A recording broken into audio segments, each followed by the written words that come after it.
দেখছেন ফিরে নিউজ বাংলা। এ মুহূর্তে যে বিশেষ খবরের চোখ রাখবো, সাড়ম্বরে পালিত হলো শর্ষণা সপ্তর্ষি নৃত্য সংস্থার উদ্যোগে 10তম বর্ষপূর্তি অনুষ্ঠান। বিশিষ্ট নৃত্যশিল্পী এবং গুরু প্রশান্ত চ্যাটার্জির তত্ত্বাবধানে এবং বেশ কিছু সহকারী শিক্ষিকার নির্দেশনায় এই বিশেষ অনুষ্ঠানে অংশগ্রহণ করেছিল প্রায় 200 জন ছাত্রছাত্রী। নৃত্যের ভাষায় স্মৃতি, সাধনা এবং স্বপ্নের মেলবন্ধন, আর এই ভাবনাকে সঙ্গী করেই শর্ষণা সপ্তর্ষি নৃত্য সংস্থার 10তম বার্ষিক নৃত্যানুষ্ঠান অনুষ্ঠিত হয়ে গেল 27 এবং 28 ডিসেম্বর 2025 বেহালা শরৎ সদন প্রেক্ষাগৃহে। চলতি বছরে সংস্থাটি তার গৌরবময় শিক্ষাযাত্রার 20তম বর্ষে পদার্পণ করলো। এই দীর্ঘ পথ চলার নেপথ্যে রয়েছেন বিশিষ্ট নৃত্যশিল্পী এবং গুরু প্রশান্ত চট্টোপাধ্যায়, যার অনন্য নৃত্য ভাবনা এবং শাস্ত্রীয় শৃঙ্খলা ও সৃজনশীল দৃষ্টিভঙ্গি বাংলা নৃত্যের জগতে একটি স্বতন্ত্র ধারা সৃষ্টি করেছে।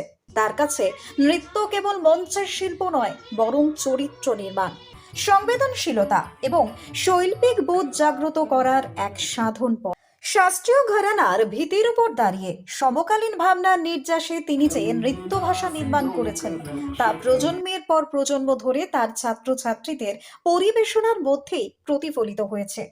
এবছরের বার্ষিক অনুষ্ঠানে তার তত্ত্বাবধানে এবং সহকারী শিক্ষিকা রেশমি অধিকারী চ্যাটার্জি, সৌমিনী দাস বাজা, মোনালিসা ভট্টাচার্য, পুনম দাসের নির্দেশনায় প্রায় 200 জন ছাত্রছাত্রী অংশগ্রহণ করেছে।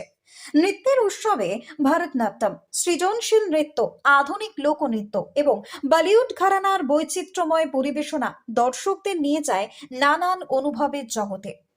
অনুষ্ঠানের বিশেষ আকর্ষণ হিসেবে ছিল জাতীয় পুরস্কার প্রাপ্ত মূকাভিনয় শিল্পী দিলীপ ভট্টাচার্যের গভীর ভাব সম্পন্ন বিশেষ পরিবেশনা এবং বিশিষ্ট কত্থক নৃত্যশিল্পী ময়ূরী ব্যানার্জির মনোমুগ্ধকর উপস্থাপনা, যা এই উৎসবকে আরো সমৃদ্ধ করে তুলেছে। Bureau report, Hili news Bangla.